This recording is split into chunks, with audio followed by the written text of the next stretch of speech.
Satisfacción está en el Señor Jesucristo. Jehová es mi pastor, nada me faltará. Hoy estudiaremos el verso 2 del Salmo 23. En lugares de delicados pastos me hará descansar, junto a aguas de reposo me pastoreará. En el Medio Oriente, las ovejas empiezan a buscar y a comer pasto más o menos a las 4 de la mañana. El pastor las saca del redil y el rocío todavía está sobre la hierba. Todo está en silencio. Pero a las 10 de la mañana, el sol comienza a calentar en serio y el pastor tiene que buscar un lugar sombreado para que sus ovejas puedan pastar. A las 11 de la mañana, el sol es insoportable y el pastor buscará una cueva, una gruta, para sus ovejas y para él mismo, en donde permanecerán por 3 o 4 horas, tiempo que las ovejas lo utilizan para rumiar su alimento. Es durante este tiempo que las ovejas engordan, les crece la lana, maduran, y cada pastor sabe cuán importante es para sus ovejas este tiempo de quietud. En lugares de delicados pastos me hará descansar. ¿Cómo enfrenta o maneja usted las tensiones de su vida? Conozco muchas personas que viven bajo tensión y no saben qué hacer. Están tensionadas y frenéticas y van de un lado a otro siempre ocupadas, apuradas. Hasta piensan que algo no está bien cuando se encuentran en un oasis de tranquilidad. Dios quiere que sus ovejas aprendan a estar en quietud, que aprendamos a descansar en delicados pastos y a beber refrescantes aguas. En el Medio Oriente hay cualquier cantidad de ríos y riachuelos que bajan desde las montañas con ruidoso ímpetu. Las ovejas tienen temor de beber esas aguas y buscan lagos y lagunas con aguas más tranquilas. Por eso David dice, en lugares de delicados pastos me hará descansar, junto a aguas de reposo me pastoreará. ¿Sabe por qué usted vive tensionado? Porque es como una oveja. En el Salmo 100, verso 1 leemos, pues los suyos somos y ovejas de su prado. Esa es la descripción que Dios hace de nosotros. Somos ovejas de su prado. Y aunque desde el punto de vista humano no nos gusta que nos comparen con una tonta oveja, pues Dios lo hace. Para este mensaje tuve que investigar minuciosamente acerca de las ovejas y descubrí varias cosas. Entre ellas, las ovejas son en realidad bastante tontas. ¿Has sabido de algún circo que presente como atracción principal a ovejas entrenadas para hacer algo? Seguro que no. En un circo usted podrá ver a caballos, tigres, leones, elefantes, focas, pájaros y aún ratones y cerdos amaestrados, pero no ovejas. Las ovejas pues no se distinguen por ser inteligentes. Y alguno de ustedes me dirá, pastor, yo soy muy inteligente. Me gradué con las más altas calificaciones. Mi amigo, felicitaciones. Pero no me parece muy inteligente cuando usted no puede distinguir entre lo académico y lo espiritual. Permítame ilustrar este punto. Nicodemo fue un hombre muy inteligente, un maestro fariseo de prestigio e influencia. Pero escuche lo que Jesús le dijo. ¿Eres tú maestro de Israel y no sabes esto? ¿Se da cuenta? Intelectualmente Nicodemo sabía mucho, pero espiritualmente era un ignorante. Y en el campo espiritual todos somos como ovejas. Pero las ovejas no solo son tontas, sino que además no pueden defenderse. Otros animales pueden defenderse bastante bien. Un caballo puede correr, un león puede destrozar, una mula puede dar coces, un tigre puede triturar, un oso puede desgarrar, una serpiente puede morder. Los otros animales pueden defenderse, pero la oveja no tiene cuernos, ni poderosas garras, y ni siquiera es veloz.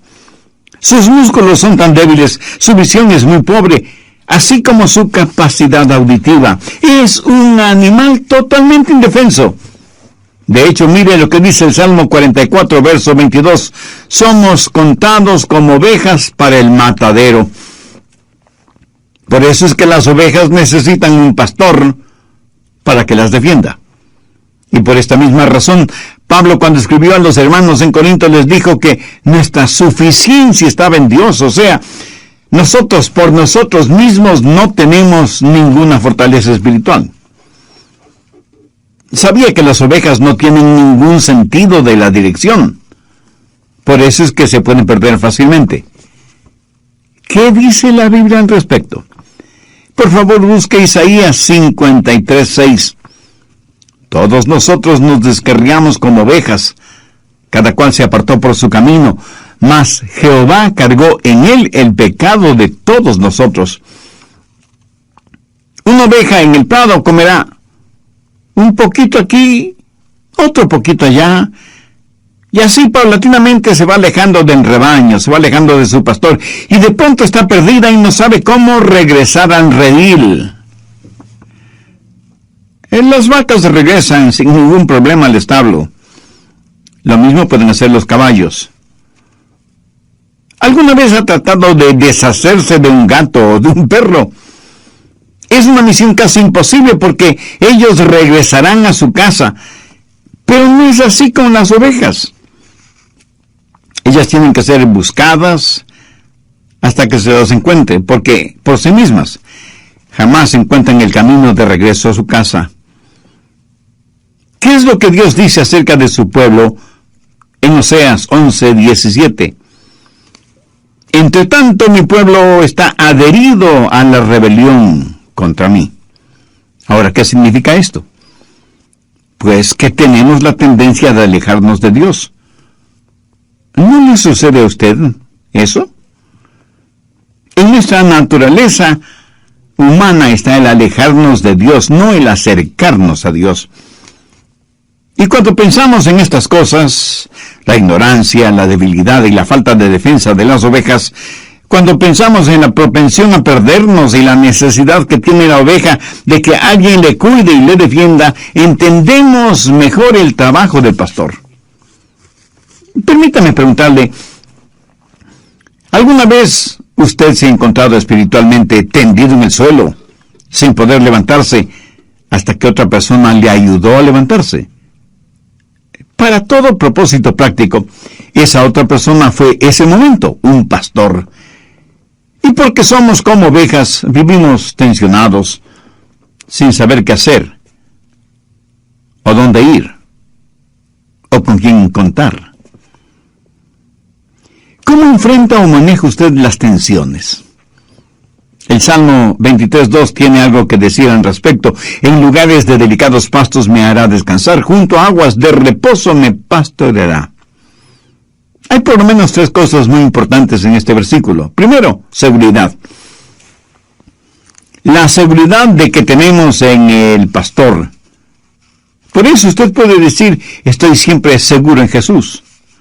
Recuerde que el Jehová del Antiguo Testamento es el Jesús del Nuevo Testamento. Y Jesús mismo dijo, yo soy el buen pastor. Y Él no solo es el buen pastor, sino que también es el gran pastor y el príncipe de los pastores. ¿Cómo podría nadie tener mayor seguridad que esa? Ahora, ¿cómo Jesús nos da esa seguridad? Bueno, Él no solo que nos creó, sino que también nos guía. Déjeme darle algunas características del pastor, como las encuentro en la palabra de Dios. Compasión. Mateo 9:36. Y al ver las multitudes tuvo compasión de ellas, porque estaban desamparadas y dispersas como ovejas que no tienen pastor. Cuando Jesús vio a las multitudes de su día, las vio dispersas, asustadas, frenéticas, debilitadas por la tensión. Y Jesús tuvo compasión por ellas. Pero, ¿qué es la compasión? Esta es una poderosa palabra que literalmente significa convulsionar. O sea, da a entender algo agitado, violento, apasionado. Jesús vio a las multitudes como ovejas que no tienen pastor, y esto causó en él compasión. O sea, una convulsión apasionada. Su compasión fue la causa de que Él dejara su cielo, su gloria, y viniera a la tierra para morir por nosotros.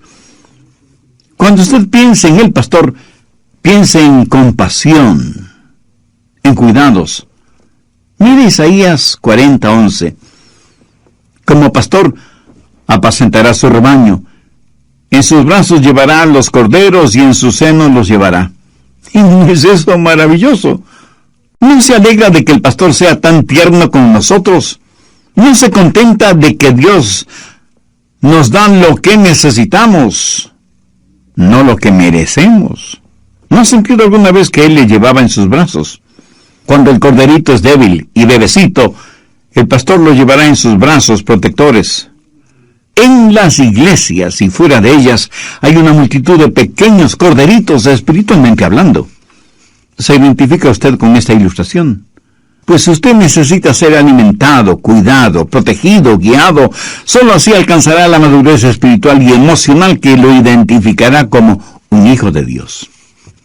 Segundo, valentía. Jesús no solo es un pastor compasivo y cuidadoso, sino que también es valiente. Mire lo que dice Juan 10, los versos del 11 al 13. Yo soy el buen pastor. El buen pastor su vida da por las ovejas. Mas el asalariado, y que no es el pastor, de quien no son propias las ovejas, ve venir al lobo y deja las ovejas y huye. Y el lobo arrebata las ovejas y las dispersa. Así que el asalariado huye porque es asalariado y no le importan las ovejas. Como usted sabe, los lobos son carnívoros y andan en busca de ovejas a quien devorar. En los días de Jesús, las ovejas enfrentaban muchos peligros: leones, osos, lobos, ladrones, asaltantes, apóstatas y falsos pastores. Jesús dijo que un falso pastor es aquel que es un asalariado, uno que frente al menor peligro abandona las ovejas, porque a él le importa su salario, no las ovejas. En cambio, el buen pastor defiende a las ovejas, pelea por ellas y las protege de todo peligro. En el Nuevo Testamento leemos que los discípulos le dijeron a Jesús que no fuera a Jerusalén, porque era peligroso para él. Tan peligroso que allí en Jerusalén le darían muerte. Sin embargo, Jesús, decidida e imperturbablemente, entró en Jerusalén, sabiendo que allí perdería su vida. Jesús fue verdaderamente un valiente. Amigo, permítame decirle que si usted entiende que es como una débil e indefensa oveja, tiene un pastor compasivo, cuidadoso, valiente. En Juan 10:7, Jesús dijo: yo soy la puerta de las ovejas. Un momentito, pastor. ¿Al fin qué? ¿Es Jesús el pastor? ¿O es la puerta?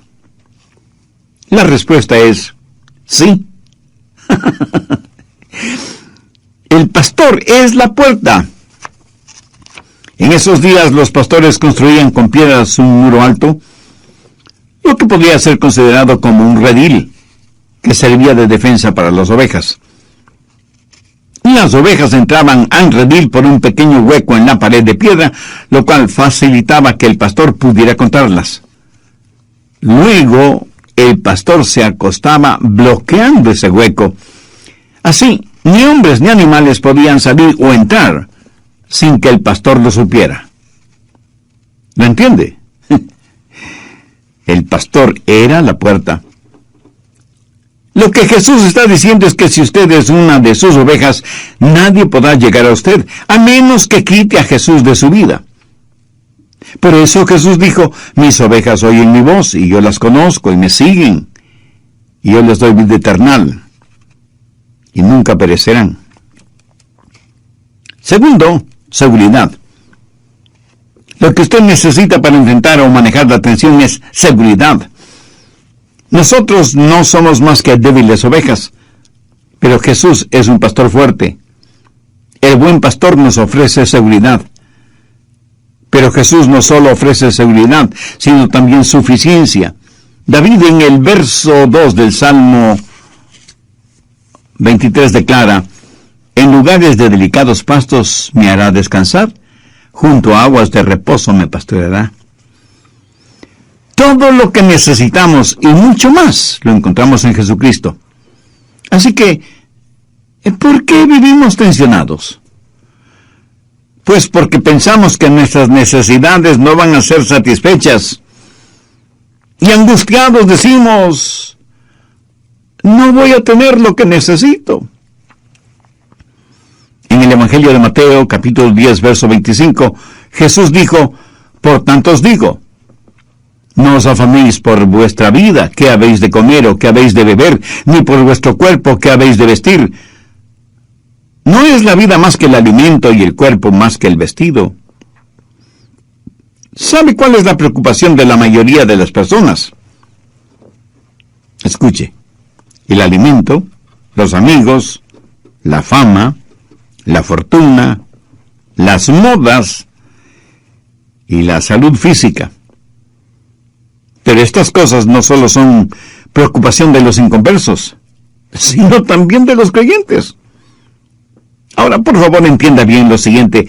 Jesús no dijo que estas cosas no eran importantes, sino que había que ponerlas en la perspectiva correcta. Por eso dijo en el verso 33, mas buscad primeramente el reino de Dios y su justicia, y todas estas cosas os serán añadidas. ¿De qué cree que Dios está hablando cuando menciona pastos delicados y aguas de reposo? Tercero, suficiencia. ¿Cree que está hablando de una abultada cuenta bancaria? De ninguna manera. Por lo general, los ricos incrédulos nada saben de pastos delicados y aguas de reposo. Veamos ahora el Salmo 22, 26. Comerán los humildes y serán saciados. Alabarán a Jehová los que le buscan. Ahora demos un pequeño salto hasta el verso 29. Comerán y adorarán todos los poderosos de la tierra. Dios quiere ovejas sanas y saludables. Los delicados pastos simbolizan la palabra de Dios. Las aguas de reposo representan la quietud del Espíritu de Dios. Mi amigo, usted debe encontrar su satisfacción en Él, porque si no es así, usted vivirá bajo tremenda tensión. Esa tensión será el resultado de que las necesidades de su corazón no han sido satisfechas. Cuando están bajo tensión, la mayoría de las personas tratan de encontrar no solución, sino refugio en el alcohol, las drogas, el sexo ilícito, la popularidad, la fuerza, la riqueza, etc. Y cuando todo esto fracasa, es posible que terminen suicidándose. Amigo, amiga, ¿cómo enfrenta usted las tensiones de la vida? ¿Envenenándose con fármacos? ¿Haciendo más rico a algún psicólogo que él mismo vive tensionado con las tensiones de los demás? Y si ya todo lo que ha tratado no funciona, ¿le ha pedido ayuda al Señor Jesucristo? ¿Haría? De ninguna manera. Por lo general, los ricos incrédulos nada saben de pastos delicados y aguas de reposo. Veamos ahora el Salmo 22, 26. Comerán los humildes y serán saciados. Alabarán a Jehová los que le buscan. Ahora demos un pequeño salto hasta el verso 29. Comerán y adorarán todos los poderosos de la tierra. Dios quiere ovejas sanas y saludables. Los delicados pastos simbolizan la palabra de Dios. Las aguas de reposo representan la quietud del Espíritu de Dios. Mi amigo, usted debe encontrar su satisfacción en Él, porque si no es así, usted vivirá bajo tremenda tensión. Esa tensión será el resultado de que las necesidades de su corazón no han sido satisfechas. Cuando están bajo tensión, la mayoría de las personas tratan de encontrar no solución, sino refugio en el alcohol, las drogas, el sexo ilícito, la popularidad, la fuerza, la riqueza, etc. Y cuando todo esto fracasa, es posible que terminen suicidándose. Amigo, amiga, ¿cómo enfrenta usted las tensiones de la vida? ¿Envenenándose con fármacos? ¿Haciendo más rico a algún psicólogo que él mismo vive tensionado con las tensiones de los demás? Y si ya todo lo que ha tratado no funciona, ¿le ha pedido ayuda al Señor Jesucristo? Escúcheme. De hecho, Él debió ser su primera opción, no su llanta o rueda de emergencia. Así que ahora enfrenta la siguiente realidad: seguir viviendo estrangulado por la tensión o ser liberado por Jesús y conocer el secreto de la satisfacción. Por favor, busquen el Evangelio de Lucas, el capítulo 4, en donde encontramos la forma en que Satanás tentó a Jesús. Veamos el verso 4. Jesús respondiendo le dijo: escrito está, no solo de pan vivirá el hombre, sino de toda palabra de Dios. ¿Qué significa esto? Que la Biblia debe ser su alimento espiritual, así como el pan lo es para el hombre natural. ¿Sabe lo que significa el ser bendecido? ¿Sabe lo que la palabra bendecido significa? Es la palabra griega makarios, y quiere decir feliz, o satisfecho, contento, o gozoso. Piense en esas palabras cuando lean las bienaventuranzas. ¿Qué es lo que Jesús dijo en Mateo 5:6? Bienaventurados los que tienen hambre y sed de justicia, porque ellos serán saciados. En nuestros días, ¿a cuántas personas conoce usted que tengan hambre y sed de justicia? Que tengan hambre por la palabra de Dios y sed por el Espíritu de Dios. Ahora permítame hacerle una pregunta. ¿A cuántas personas realmente felices conoce usted?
Estoy seguro que no muchas.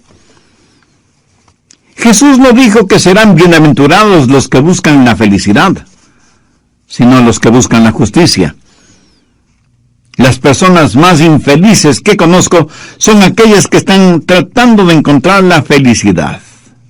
Paradójico, ¿no le parece casos? Es una tragedia.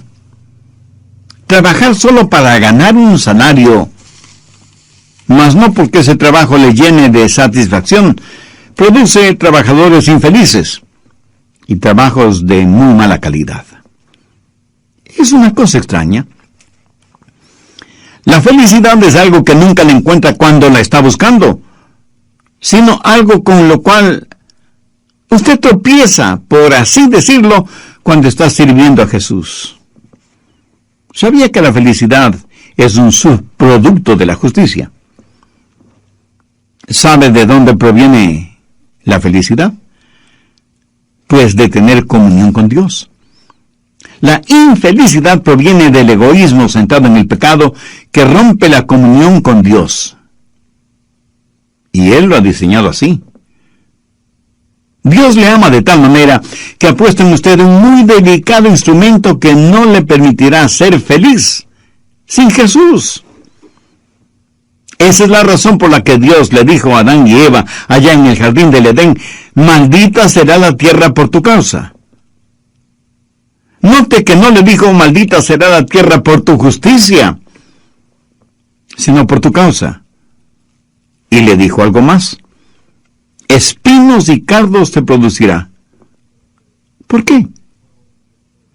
¿Por qué quiso Dios que las rosas tengan espinas? La peor cosa que le puede pasar a un hombre pecador sería el tener un corazón enfermo y contaminado y sin embargo vivir en el paraíso.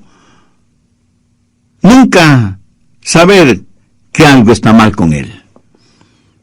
Por eso Dios nos dio cardos y espinas, y problemas, y desilusiones, para decirnos algo no está bien en el mundo. Es la presencia del pecado. ¿Cuál es la respuesta? Justicia. Lo que mucha gente está tratando de lograr es hacer desaparecer los cardos y las espinas sin enfrentar el problema que los causa. Supongamos que usted tiene un terrible dolor de cabeza y fiebre y le duele todo el cuerpo. Evidentemente algo no está bien interiormente en su cuerpo. Va donde su doctor, quien le receta una fuerte medicina para eliminar el dolor y rebajar la fiebre, pero no para eliminar la infección. Mi amigo, ese no es un buen doctor. Usted quiere que él elimine el dolor, pero solo como el primer paso para eliminar la infección, que es la que está causando todo el problema dentro de su cuerpo. Escúcheme, la gente está tratando de ser feliz curando los síntomas, tomando aspirinas, cuando perfectamente bien saben que lo que necesitan es una operación para eliminar el cáncer que está carcomiendo su cuerpo. Si usted en verdad busca la justicia, tiene que tratar de eliminar la infección, el cáncer, la causa. Busque la justicia y será feliz. Esa es la mejor forma de eliminar la tensión. Lo que usted necesita tener es que la más profunda urgencia de su corazón y su vida sea satisfecha. ¿Cuál es, o más bien dicho, debe ser la más profunda necesidad de su corazón y de su vida? Adorar a Dios, beber de su espíritu, alimentarse de su palabra. Eso es suficiente. En pocas palabras, la más profunda necesidad de su alma solo será satisfecha en Jesús. Así que en nuestro buen pastor tenemos seguridad, suficiencia y serenidad. Las ovejas no se acostarán hasta que estén contentas. ¿Ha visto cuán apuradamente vive la gente? Cuando estoy en el aeropuerto me pregunto, ¿a dónde irá tanta gente? Y en las carreteras es lo mismo, miles, millones de personas yendo y viniendo. ¿Hacia dónde van y de dónde vienen? Vamos a toda velocidad sin saber por qué, pero lo importante es ir lo más rápidamente posible. Parece que la gente ya no tiene tiempo para calmarse, para rebajar la velocidad, para tener quietud y conocer que Dios es Dios. No es pecado tener un momento de quietud. Yo creo que no tenerlo lo es. Alguien muy acertadamente ha dicho, un gran número de cristianos están tan ocupados haciendo el bien, sirviendo a otros en el nombre del Señor, que no tienen tiempo para estar a solas y en quietud con el Señor, a quien dicen amar, obedecer y servir. ¿Sabe que esto es dolorosamente cierto? Y la Biblia respalda no el concepto, sino la realidad del descanso. Veamos Isaías 30:15. En descanso y en reposo seréis salvos, en quietud y en confianza será vuestra fortaleza. En el Salmo 46:10 leemos, estad quietos y conoced que yo soy Dios. ¿Sabe lo que las ovejas hacen cuando están descansando? Están rumiando. Como lo dije antes, tuve que investigar mucho acerca de las ovejas para preparar este estudio bíblico. ¿Sabía que las ovejas tienen un segundo estómago?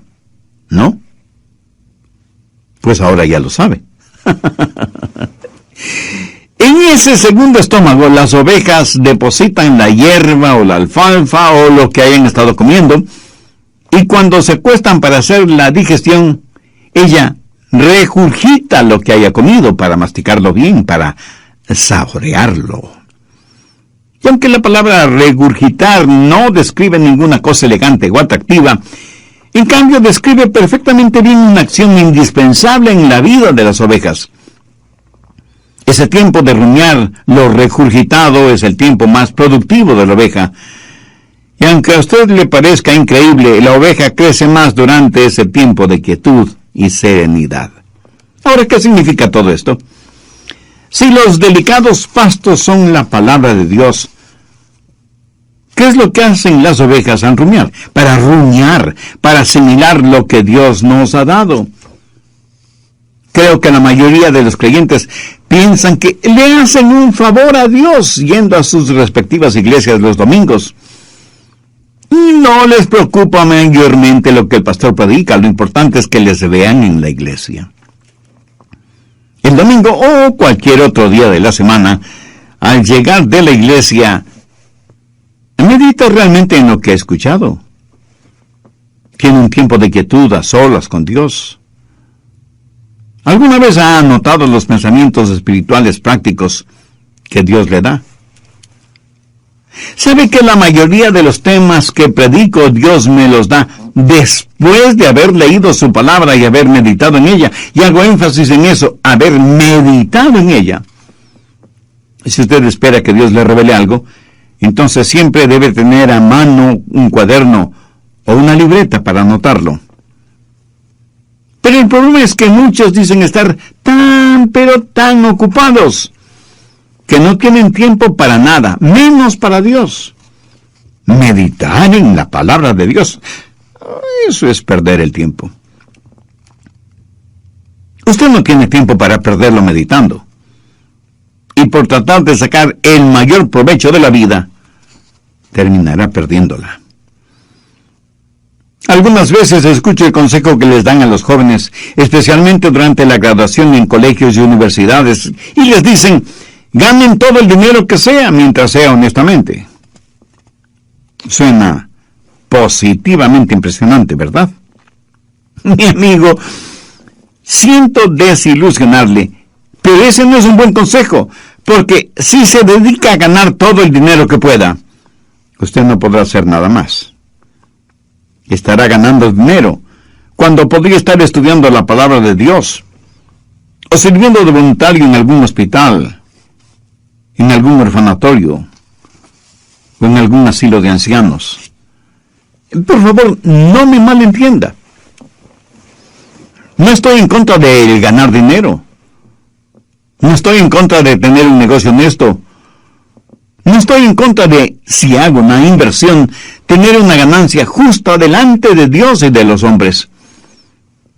Lo que quiero dejar en claro es que debemos tener nuestras prioridades en orden y tener la susceptibilidad para entender qué es lo que Dios quiere hacer con cada uno de nosotros. David reconoció que antes de ser afligido se había desviado de los caminos del Señor. Y en el Salmo 119:71 dice, bueno me es haber sido humillado o afligido, para que aprenda tus estatutos. ¿Cuál es su reacción, mi amigo?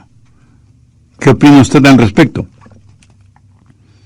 ¿Aprendemos algo de nuestras aflicciones? ¿Nos acercan ellas a Dios o por el contrario, con cada aflicción crece nuestra rebeldía?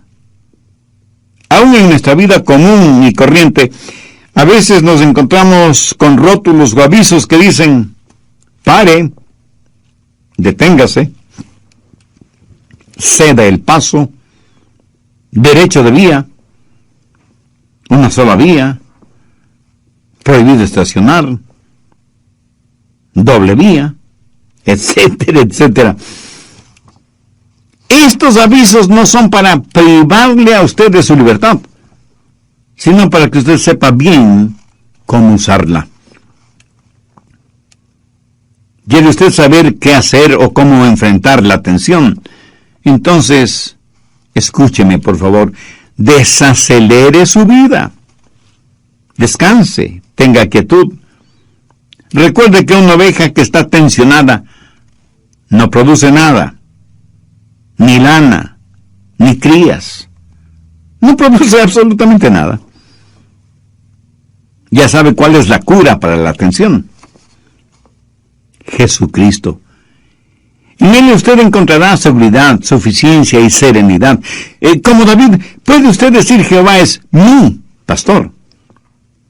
Yo anhelo fervientemente que sí. Oro para que usted tenga a Cristo en su corazón como su Salvador y Señor. Y esa decisión la puede hacer ahora mismo, no importa dónde esté. ¿Cómo? Diciendo una sencilla oración. Pero ore con fe, con sinceridad, depositando toda su confianza en Dios. Recuerde que Dios le ama y quiere perdonarle, y en Jesucristo quiere darle vida abundante y eterna. ¿Cómo? ¿Que no sabe cómo orar? Mi amigo, ese no es ningún problema. Dios escuchará su oración, aunque usted no verbalice ni una sola palabra, porque Él conoce las intenciones y las motivaciones del corazón humano. Así que ya sea en voz alta o en voz baja o silenciosamente, Dios siempre escuchará su oración. Ore conmigo y diga: querido Dios, gracias por haber tocado mi corazón por medio de este mensaje de tu palabra.